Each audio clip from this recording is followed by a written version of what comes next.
Hey y'all, it's your boy Mark back again with another reading. I'm excited for this one. I definitely set the intention that today's reading will really help someone. It will really reach someone who really needs this today. Um, and I intend that it will help.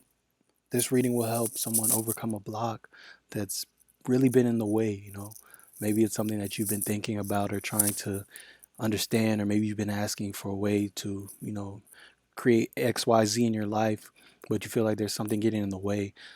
This is a reading where I intend that you find clarity on that. And if you're here, I trust that you're here for a reason. So definitely get comfortable. Hey, make some room in the bed, get cozy. If you need to get something to hug on, hold on to, go get your pillow, and let's get right into it. Um, Today's deck, as far as tarot, we're going to be using the Tarot Restless.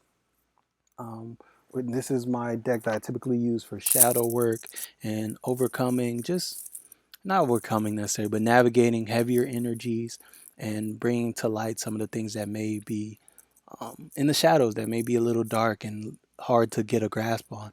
So I trust that this is the perfect deck for us to use today to shine light on some of those blocks and to overcome them in the end. So, and before we get into that, I'm going to pull from my shadow work card deck one of these identify cards, which will shine a little light on what we might be working with today. Typically, they're questions. And hey, if you feel the call to, go ahead and get a pencil and paper, or a pen and paper, a pen and notebook, your journal. And yeah, go ahead and spend some time actually answering and sitting with this question before we get started. So, and if you don't feel called to, or you don't feel the need to, that's fine too. You can just think about it and contemplate it, or just enjoy the ride, whatever feels right to you. But like I said, it's your boy Mark. And hey, before you get going, go ahead, like, subscribe, share, do all the things. Meet the energy halfway, y'all. Don't wait for the physical to show you that things are what you think they are. Meet them halfway, act as if. And that's always a big game changer as far as manifestation and actualization goes. But I don't intend for this to be too long, so I'm going to get right into it. Oh, I just heard Miguel. So yeah, that might be your name or a relative's name. Okay, I got two cards that jumped into my hand. And be patient with me in the mic. I know sometimes when I hold it, it's way better than when I just let it sit there. So when I'm using both my hands, I'm going to let it sit. But when I have a free hand, I'm definitely going to make sure you guys can hear me well. So the first one is, what do you often blame others for? And the other one is, what do you try your best to avoid in life? Are there certain emotions attached to these things? And off rip, what these feel like they have in common to me are us putting energy on the outside that may be coming from the inside. Projection feels like a heavy energy here. Just as far as, what do you blame others for, and what do you try best to avoid in life? Are there emotions attached to these things? Because even avoiding things in life, the energy that you're avoiding is really on the inside. Because something on the outside, like a hard conversation, is only hard because of something inside of you. That same conversation is easy peasy to someone, and to your healed, most authentic self, it's nothing. Like, it's just a conversation. So you trying to avoid it isn't necessarily actually avoiding the energy or avoiding the thing. It's really just you avoiding facing the energy that's present inside you, that you can't avoid anyway, because it's living inside you, it's taking up space, and it's you essentially that you're trying to not deal with. So it's the same with the, what do you often blame others for? Well, it's like, what do you often make someone else's fault? What Like, it may just be, you get triggered and now you're blaming someone else for what they did, but it's in reality, like I said, like, these things start on the inside. Your reactions to them are only because there's something inside of you. Someone cutting you off in traffic may seem like, oh my God, they're pissing me off, they're doing this, they're doing that, but it's like, someone else might experience that same thing and just be grateful, like, oh wow, like, thank you for the reminder to slow down, to be more present, to take my time with things. And it's like, that's a completely different dynamic. And the only difference is the person, the person and how they understand their lives to work, and where they understand themselves to be in the unfoldment of their life and the unfoldment of reality, you know? So it's like, yeah, this feels like big projection energy, and it feels like reminders to realize that you are the common denominator in everything you experience. So the things you experience and how you feel about them tell you more about you than they do about whatever the thing is or whatever is going on the outside. So as you experience things, the first thing you should look at is yourself, especially when you think about it and you're conscious in the unfoldment of these things. So that being said, that feels like a very loud and clear place to start, because that could definitely be a block, you know. If your things are showing up in your life for you to look at them, and instead of internalizing them or instead of sitting with yourself, you're projecting onto the outside, you know.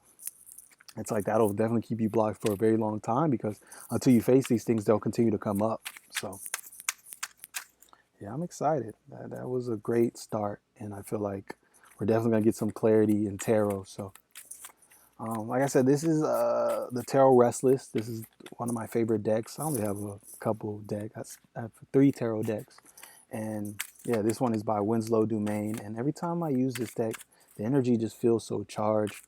It feels so powerful, and just his story and the story behind why he created this deck, I feel like I can feel those in the cards as I hold them.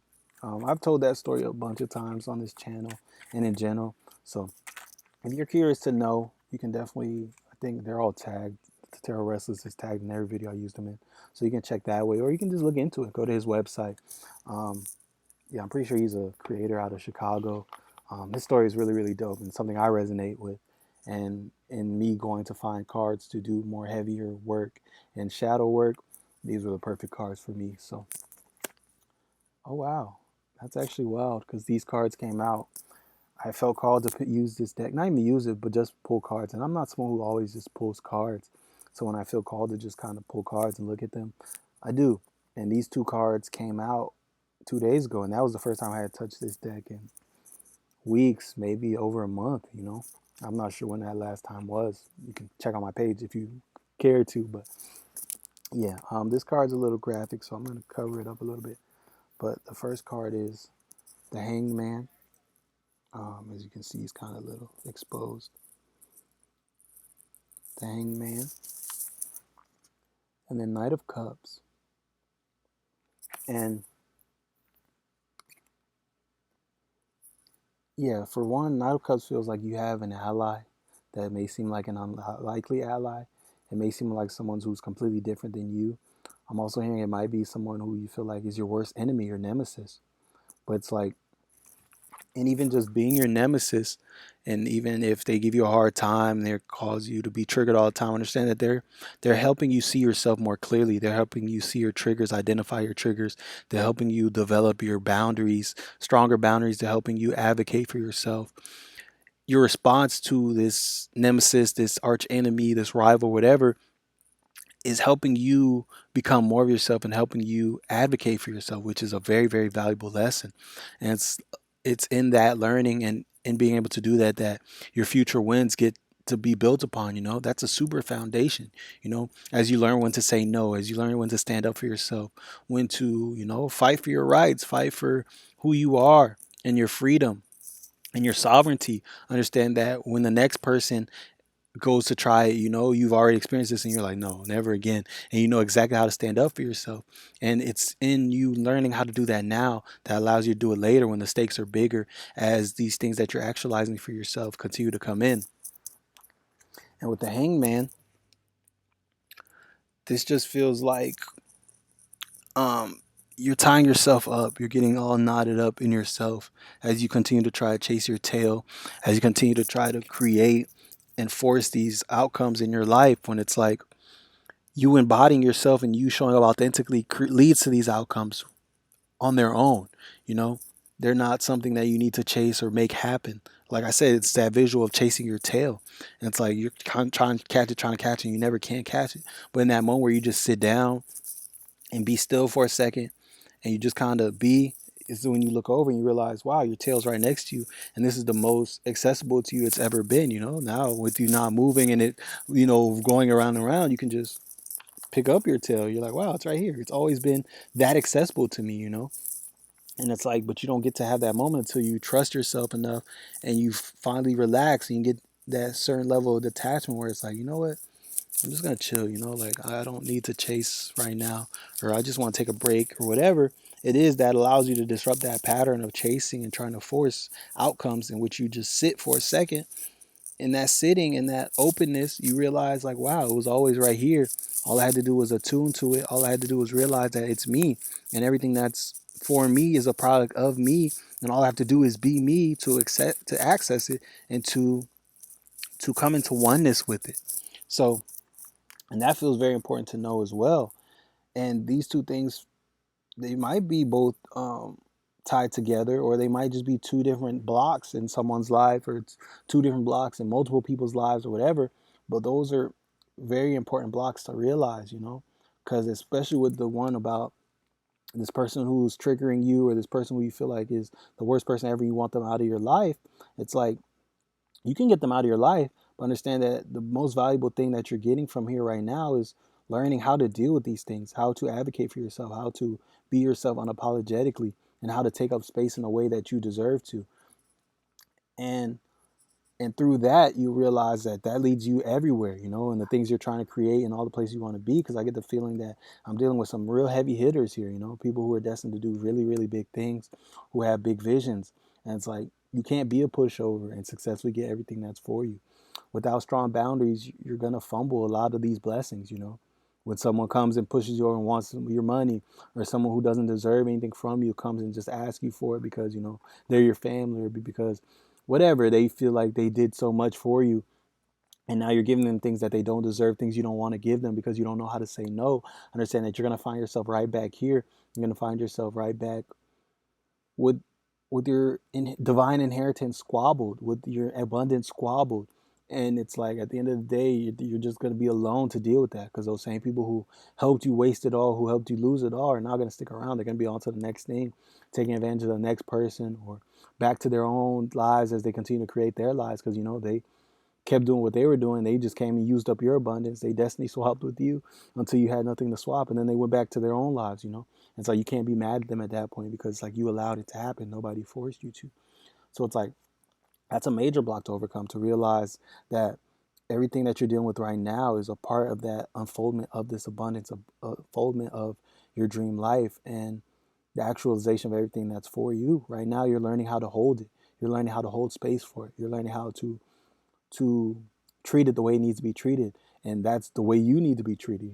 Put yourself first, advocate for yourself, treat yourself as the divine blessing that you are, and don't allow anybody to treat you any other way. And in that, everything that comes from you will be in that same way. So yeah, those feel like some very important energies and dynamics to be mindful of, especially as you're navigating these blocks and trying to clear out some things and to come back into wholeness with yourself. I was gonna say, I'm gonna pull like two more, and then I'm gonna pull an integration card, and then allow y'all to go. Like I said, I didn't want this to be too long. I wanted it to be digestible, especially because it's blocks and it's heavier things, and I don't want to keep going and keep pouring on you to a point where you lose the things that we navigated through. I want this to kind of, even if it ends and you feel like you could have went for more, hey, use that energy for more, to sit with it. Replay it, take some notes, sit with yourself, question a little bit. But yeah, these will be the last cards. And we got Nine of Stars. And this feels like, stop punishing yourself. Allow yourself to forgive yourself, for things that you may not have just known. You may not have known better at a certain point. You may have given yourself less because you just didn't know better. You didn't know. Maybe your self esteem wasn't as high as it is now. You didn't know yourself to be the divine vessel of divine grace and love that you are. Maybe you didn't understand that you deserve better, you deserve more. And it's like, you don't have to punish yourself for not knowing better. It's once you know better, do better from there. And at that point, it was all worth it, because everything you are and everything you're going to be is built on the foundation of everything you've been and who you are in this moment right now. So at the very point you know better, all you have to do is show up better. There's no point in harping on it. There's no point in giving yourself a hard time for when you didn't know, because now you know. And now all you have to do is honor that knowingness and honor who you are in this current moment. And in that, it's all worth it. And You're exactly who you need to be as long as you show up differently once you become different. And it's like, forgive yourself, be easy with yourself. And I just look down and I have a timer that shows me how big this video is. Like, and it says 1.23 gigabytes. So 123 energy. And it's like, allow this to be the beginning step. Allow these heavy weights that you're carrying to fall, and allow things to be light. Look at the thorn crown that she's wearing as well. And it's like, you can take that off. You don't have to continue to punish yourself. And even if it's things you did, you were a terrible person, you were a mean person, you were mean to people who didn't deserve it, you were an a-hole, whatever you feel like is the worst thing you've done and why you deserve so much less, or why you feel like you can't have great things because of who you used to be. Understand that at the point you know better, now you're healing, and now all you have to do is now show up better. And in that, you're able to help other people who may not be able to see that yet, because now you have the experience to recognize someone who's not in their highest self, who's not in their divine divinity, who's not in their divine light and essence. And you can help them. You can be like, yo, I know where you are right now. I've been there. Now I'm just trying to preach to you because I feel like I'm self-righteous, but because no, I see myself in you. I know exactly where you are. I've been there too. And it's like, this is where it leads. And I'm trying to tell you right now, it's not worth it. So, you know, do better or choose a better path, or here's some alternatives, here's what's available to you, or hey, let's just connect, let's navigate these things together, let's help hold each other accountable, let's continue to grow. And it's like, and that role is such an important role in life. Everybody doesn't have to learn through failing or through the darkness. We can learn from each other, we can learn through each other's mistakes and each other's stories, and that's what we're meant to do, because we're all one at the end of the day. It doesn't take all of us having to have all these individual experiences to learn. It's like, if you have knowledge that serves, give it freely, and that's what it was all for. And it doesn't matter what the darkest thing that you've experienced, the hardest thing you've experienced. There's a perspective in which it can become a blessing for you and for everyone in this planet and everyone in your life. And it's like, at the point you stop treating yourself like a victim, at the point you stop victimizing yourself and oppressing yourself and holding yourself down, you can give back and you can truly change the world in very, very profound ways. Because the more you've been through, the more you can help. Because there's someone who's going through those very things right now. There's people who need someone like you right now to help them navigate these things because they just don't have the tools. They haven't seen the other side. They haven't seen the other side of the light. They don't even know that's possible. So it's like, if you're someone who knows it is, don't sit there and be hard on yourself. Take that as like, wow, I went through all that to be able to serve, because that's the truth. It's like, it's not over until it's over. As long as you're here, you can turn it around. You can make the worst thing you ever did the foundation of which the best things you ever did, the most transformative things you ever did, are built upon. And you owe it to yourself and the world to do that. So, yeah, if you feel like you're a terrible person, you used to do this, you used to do that, hey, now's the time to turn around and allow this to be the zero space. And she's a little indecent, so I'm going to cover it up. But Acquiescence. And this is the very last card in the entire deck. And this is the moment, because this deck tells the story of an infertility apocalypse. The gods of the land were tired of humans. Humans were kept messing up, and you know what? They're like, it's over. It's time to start over. So they put infertility on all of them. So without being able to reproduce, once everybody dies, it's over. So this is the last woman dying. And, like, up until this point, it's easy to keep hope alive. There may be something will overturn it, and there'll be a way to, right the ship. But once the last woman dies, that's the portal in which babies grow and souls inhabit the body and you can reproduce. Without women, it's really, really over. So this is the moment right before that last woman dies. And this just feels like this moment right now, like I said, this zero space, this step, and we were just talking about, like, allow this to be a step before everything changes. Like, this is where your past self dies, your past way of living dies, your past reality dies, and something new is born. Through death comes birth and new beginnings. And it's like, in the back you see the void, and it's like, enter the void through right now and allow your new life to be born. And this new life is beautiful. It's the new life in which you understand where you sit in your reality, and where you sit is right in the center. Every day you wake up as yourself. You don't wake up as anybody else. There'll never be a day you wake up in someone else's shoes, not in this lifetime. There'll never be a day where you can experience this, like, well, I don't know, technology is going at a speed that's crazy. So maybe. But as far as I know, and as far as right now, every day you wake up in this lifetime, you'll be yourself. Everything you experience will be through the lens of yourself. Everybody you come across, you'll meet them from yourself. It's not possible to separate your experiences from the life you live. So understand that your life is a very, very hyper you. So so through this rebirth, through you allowing this past self to die and you showing up in this life as this new self, this new understanding, realizing that you're exactly who you need to be, and all your experiences are making you the perfect person to lead the perfect life, that your life will reflect that, and you'll start to see your life from that lens. And the things you'll notice and the perspectives that you see and the conscious awareness that you find yourself attuned to will be attuned to that blessing, that I'm exactly who I need to be. And now that I have all this experience, I can help those people who need to be helped. I can help those people who, like me, I can be that person I needed when I needed them. When you were in those dark days, if you would have met someone like you right now, you would have been able to see a future beyond the darkness. So it's like now you owe it to the world to be that person for those who were still in that darkness.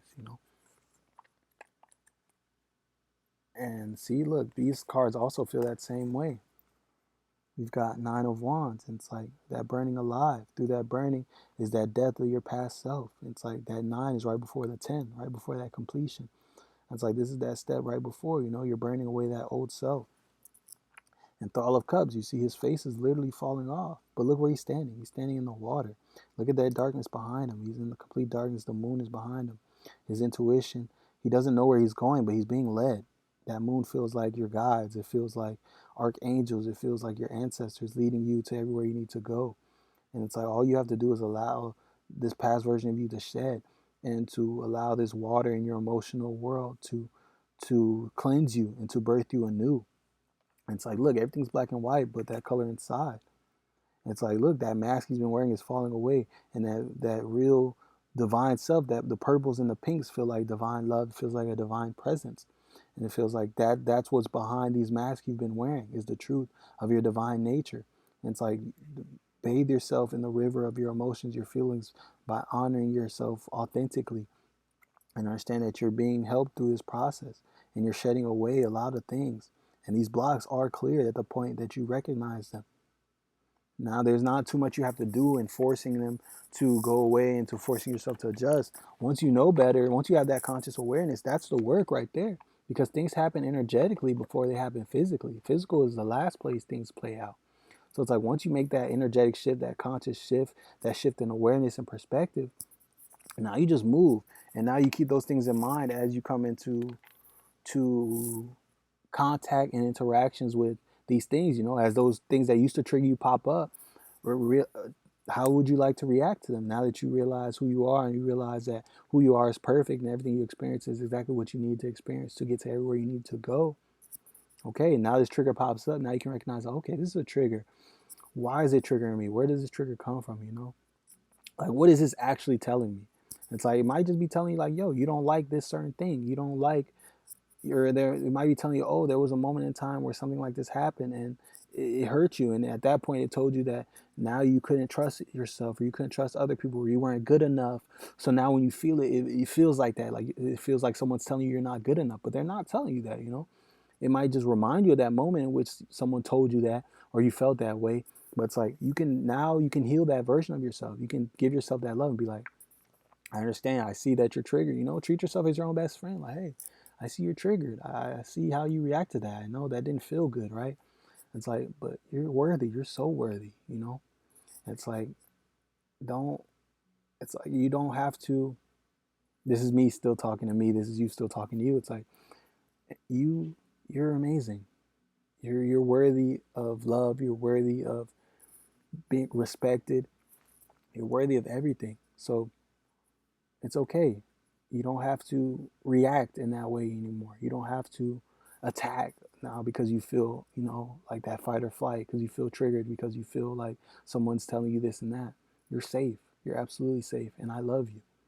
And you can continue to do that over and over again. It might feel weird at first. It might feel like you're just forcing it or you're reaching, but after a while, it'll become normal, and you won't have to think about it anymore. And you'll see that trigger get smaller and smaller, and it'll become laughable, as you continue to notice. Because there's triggers that pop up, and I'm like, wow. Like, I remember when I used to really identify with that trigger.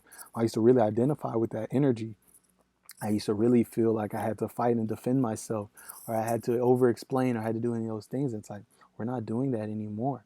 So, yeah, I feel like we've shined a light on a lot of blocks.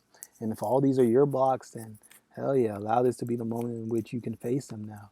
And I definitely encourage you to go rewatch, and to really identify and to really sit with them, and to, hey, really sit with those questions in the beginning and write. Like, I'm such a journal advocate. I'm such a self-expression advocate, because through writing and getting your inner world on the outside, making it physical, you can see it completely differently. And sometimes just that move allows the energy to move, and it allows it to pass through you. But when you just leave it inside, it takes up space and it bubbles over, and it continues to eat away at you until you kind of like move it. So yeah, I just heard expression is the opposite of depression. It's the opposite of suppression. Getting it out and moving the energy. Sometimes that's all it takes.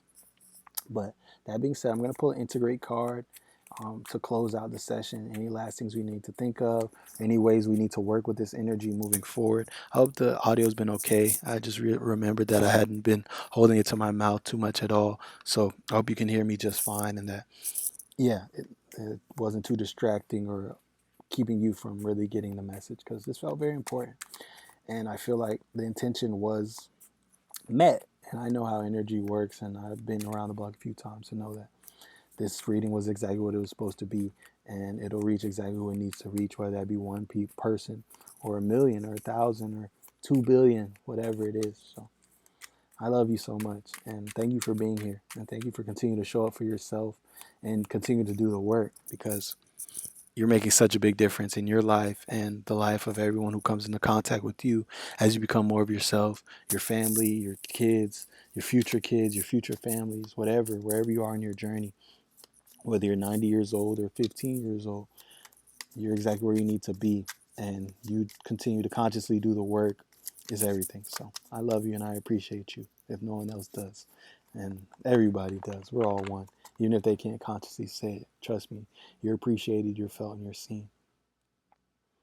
But the integrate card that came out is, what signs let you know your shadow self is present? And I feel like that goes hand in hand with what I was talking about, is being able to identify your triggers and being able to see them before you react. It's like your triggers are a big sign of letting you know that your shadow self is present. When you feel yourself triggered, when you find yourself feeling defensive, when you feel yourself feeling hot or in that fight or flight state, those are a couple ways. But yeah, sit with yourself and think about how what signs let you know your shadow self is present. For me, those are things that when I just don't feel good, when the decisions I'm making don't feel progressive, I don't feel powered in making decisions. When I feel annoyed, when I feel like I'm short, when I feel like my answers are a little spicy, my tongue is a little sharp, when I feel like I'm a Scorpio rising, so when I feel my stinger is out and it feels like I'm stinging in my responses, and that's when I know that, okay, my shadow self is present. This isn't me, because I'm a ball of light. I'm smiling and I feel so great and good.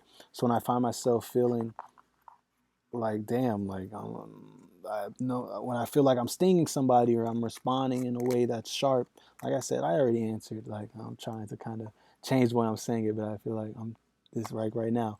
I find myself falling into control, and that's another shadow. Because your shadows aren't necessarily always just bad and anger and stuff like that. Sometimes it's your shadow self is the over explaining. Sometimes it's the trying to make things digestible and to kind of control the narrative. For me, especially, like when I find myself out of the flow and the words are getting jumbled because I'm trying to control how they're coming out, that's when I know my shadow self is present, because most of this reading, like, it's just been flowing, no thought, no nothing, just a clear channel. But right then, when I was trying to kind of make it more digestible and kind of control how it's coming out, I'm stuttering, I'm at a loss for words. It feels like I'm being redundant. It's like, that's my shadow self, and that's a self that I've shed and consciously been, allowing to pass and die. Essentially, a self I've been allowing to kind of reintegrate and to just become a part of my whole self. Because yeah, when I'm in flow, when I'm in that space of just divine unfoldment and allowing myself to be the vessel that I am and allowing myself to be the clear channel that I am, it just flows. It's like this cyclical nature. And I can just keep going all day and without thinking, and the message is very, very clear. But yeah, like I said, when I get into that over explaining, it gets a little jumbled, and I start to feel like, dang, am I making sense and all that? And that's when I know for a fact that I'm just trying to control too much. Because when I get out of the way, smooth sailing. So you might be able to relate to that as well, and that might be another block for someone else. But that's all from me. Definitely spend some time with those cards, especially the ones with the questions, and feel free to journal on them and sit with the tarot cards as well, to kind of really see where those things fit. And if they don't fit, allow them to go.